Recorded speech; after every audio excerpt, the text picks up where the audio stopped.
আজকে আমরা জানবো স্থানাঙ্ক চ্যাপ্টারের অর্থাৎ 13তম চ্যাপ্টারের লাস্ট পর্ব, সংক্ষিপ্ত এবং রচনামূলক প্রশ্ন উত্তর। তো স্থানাঙ্ক চ্যাপ্টারটা আসলে ইম্পর্টেন্ট চ্যাপ্টার। পরবর্তী যে চ্যাপ্টারগুলো আছে অর্থাৎ সরলরেখা আছে, তারপর সঞ্চারপথ আছে, বৃত্ত আছে, তো এই চ্যাপ্টারগুলোতেও স্থানাঙ্ক চ্যাপ্টারটা লাগে। খুব মনোযোগ দিয়ে আপনারা এর আগের যে দুটা লেকচার আছে পার্ট 1 এবং পার্ট 2 খুব ভালো করে দেখবেন। পার্ট 1-এ আছে সূত্রগুলো, পার্ট 2-তে আছে অতি সংক্ষিপ্তগুলো। আমরা আজকে সংক্ষিপ্ত এবং রচনামূলক জানবো। তবে এখন পর্যন্ত যারা চ্যানেলটাতে সাবস্ক্রাইব করেন নাই, প্লিজ সাবস্ক্রাইব করে দিবেন, তাহলে পরবর্তী ভিডিওগুলো আপনারা সহজে পেয়ে যাবেন। এখানে প্রথমে আসি সংক্ষিপ্ত রচনামূলক প্রশ্ন উত্তরে। 1 নম্বরে এখানে আছে একটি বিন্দুর কোটি ভুজের দ্বিগুণ যদি এর দূরত্ব 4 হতে √10 একক হয়, তবে বিন্দুটির স্থানাঙ্ক নির্ণয় করো। আমরা অঙ্কটা খুব ভালো করে আগে বুঝবো। অঙ্ক মানে হচ্ছে অঙ্কটাকে ভালো করে বুঝতে হবে। সমাধান আপনারা যদি অঙ্কটা বুঝতে পারেন সমাধান হয়েই যায় মোটামুটি। আমরা যদি এখানে দেখি যে কোটি হচ্ছে ভুজের দ্বিগুণ, বিন্দুর কোটি ভুজের দ্বিগুণ, তার মানে এক্স এর যে মান সেটাকে বলা হয় ভুজ। একটা বিন্দুর এক্স এর মানকে বলা হয় ভুজ, আর ওয়াই এর যে মান সেটাকে বলা হয় কোটি। তো এখানে বলছে কোটি হচ্ছে ভুজের দ্বিগুণ, তার মানে আমরা যদি এখানে সমাধানে যাই যে বিন্দুটির ভুজ হচ্ছে এক্স, অর্থাৎ এক্স এর মানটাকে আমরা এক্স ধরে নিচ্ছি, আর তাহলে কোটি হবে কি ভুজের দ্বিগুণ, অর্থাৎ এক্স এর দ্বিগুণ, এক্স কে 2 গুণ করলে 2x হয়। তাহলে স্থানাঙ্ক হবে বিন্দুটার x, 2x। এখন প্রশ্নে বলছে যে যদি এর দূরত্ব, অর্থাৎ এখানে যে বিন্দুটার কথা আমরা বলছিলাম এতক্ষণ x, 2x, এই বিন্দু এবং 4, 3 বিন্দু, এই দুটা বিন্দুর দূরত্ব এখানে বলছে √10 একক হয়। তার মানে আমরা যখন x, 2x এবং 4, 3 এই দুটা বিন্দুর মধ্যবর্তী দূরত্ব বের করব, আমরা এর আগে সূত্র দেখছিলাম x1 minus x2 whole square plus y1 minus y2 whole square. অর্থাৎ এখানে x1 আমরা x কে ধরছি আর x2 কে আমরা 4 ধরছি, তাহলে x1 minus x2 whole square plus y1 আমরা 2x ধরছি আর এখানে y2 কে 3 ধরছি, তাহলে 2x মাইনাস 3 হোল স্কয়ার। তাহলে এই যে দূরত্ব পাইলাম দুটা বিন্দুর মধ্যবর্তী দূরত্ব, এটা সমান হবে √10। প্রশ্নের মধ্যে এটাই বলা আছে, তাই আমরা এখানে লিখছি প্রশ্ন মতে এটা সমান হচ্ছে √10। এরপর ক্যালকুলেশন করলেই হয়ে যায়। দুই পাশে যদি আমরা বর্গ চিন্তা করি বা রুট দুই পাশে দুইটা বাদ দিয়ে দিই, তাহলে রুট দুইটা বাদ চলে যাবে, আর এইগুলোকে আমরা ভেঙে দেই। ভিতরে a minus b whole square, অর্থাৎ a square minus 2ab plus b square, তাহলে এটা এই মানটা হয়ে যাবে a minus b whole square সমান a square minus 2ab plus b square. ঠিক একইভাবে এটাও a minus b whole square, এখানেও a square minus 2ab plus b square, এখানে রুট উঠে গেলে 10। এরপর যোগ বিয়োগ করবো আমরা, এখানে x স্কয়ার এখানে 4x স্কয়ার, তাহলে 5x স্কয়ার হবে, এখানে মাইনাস 8x এখানে মাইনাস 12x, তার মানে 20x হবে। এখানে 16 প্লাস 9 এটা হবে 25, আর এখানে 10টাকে যদি আমরা বাম পাশে নিয়ে যাই তাহলে -10 ইকুয়াল ডান পাশে আর কিছুই থাকলো না, তার মানে 0। এখন যোগ বিয়োগ করলে 5x square minus 20x plus 15 equal 0, অর্থাৎ 25 থেকে 10 বাদ দিলে 15 হবে। 5 কমন যায় প্রত্যেকটাতে, 5 কমন যায়, 5 কমন না হলো 5টাকে পার করে দেয় এদিকে, 0 ডিভাইডেড বাই 5 তার মানে 0 হয়ে যাবে। তাহলে x square minus 4x plus 3 equal 0। এটাকে মিডল টার্মে আমরা উৎপাদক করব। এখানে x স্কয়ার আছে, এখানে 3 আছে, অর্থাৎ এই 4x কে আমরা ভেঙে ফেলবো যাতে উৎপাদক করা যায়। এখানে 4x কে আমরা নিব হচ্ছে -3x মাইনাস x, 4x কে আমরা ভেঙে নিব -3x মাইনাস x।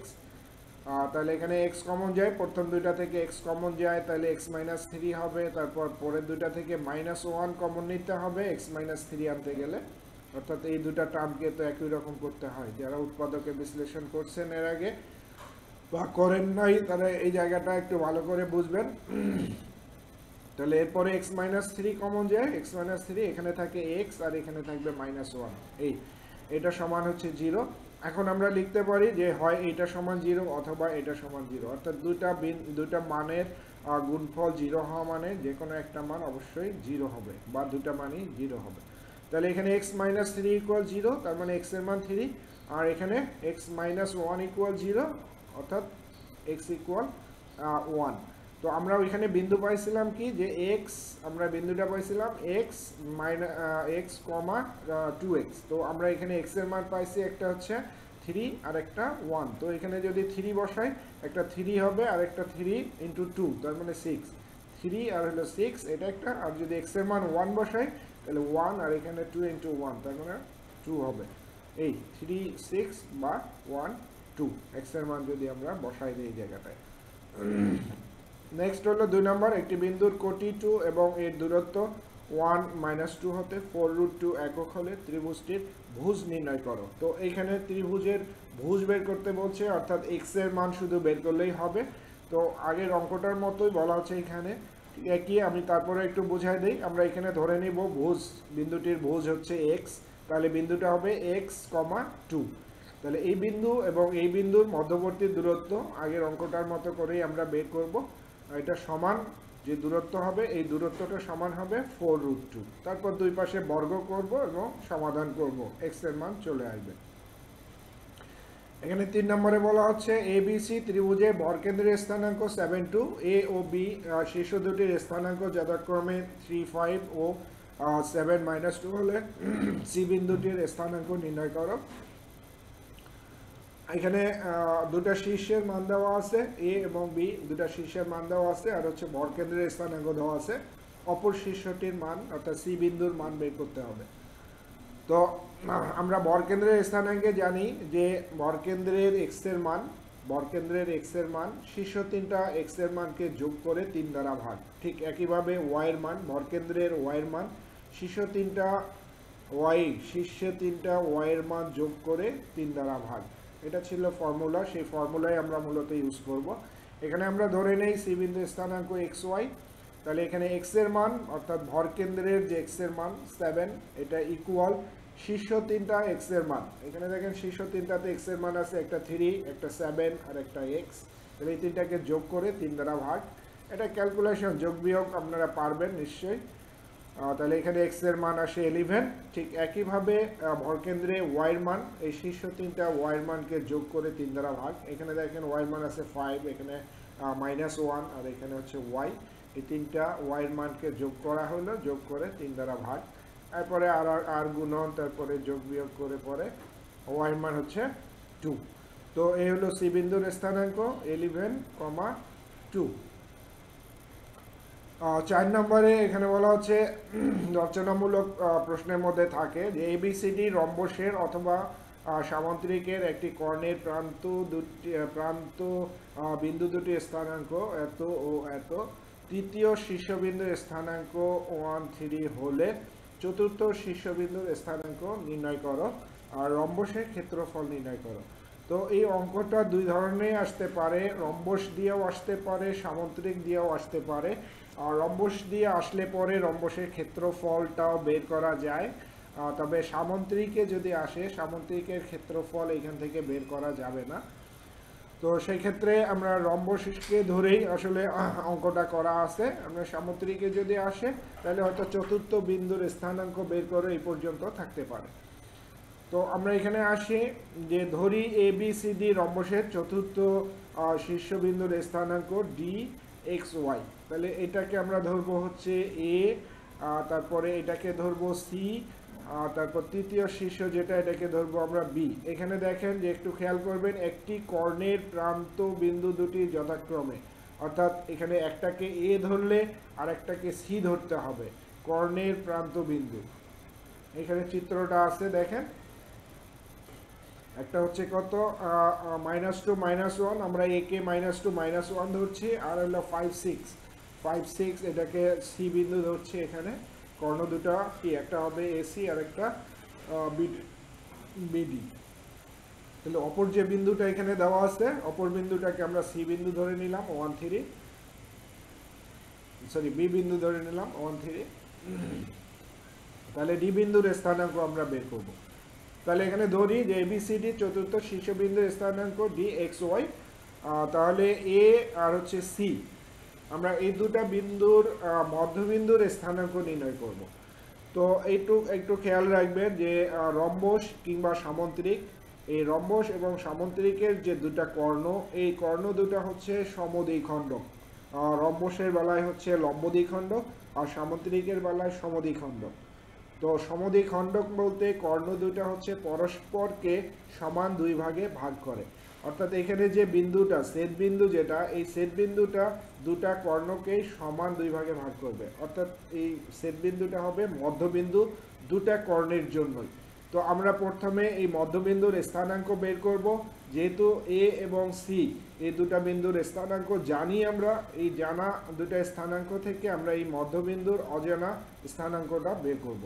তাহলে এ ও সি এর মধ্যবিন্দুর স্থানাঙ্ক হচ্ছে এক্স মান দুইটাকে যোগ করে 2 দ্বারা ভাগ, কমা ওয়াই এর মান দুইটাকে যোগ করে 2 দ্বারা ভাগ।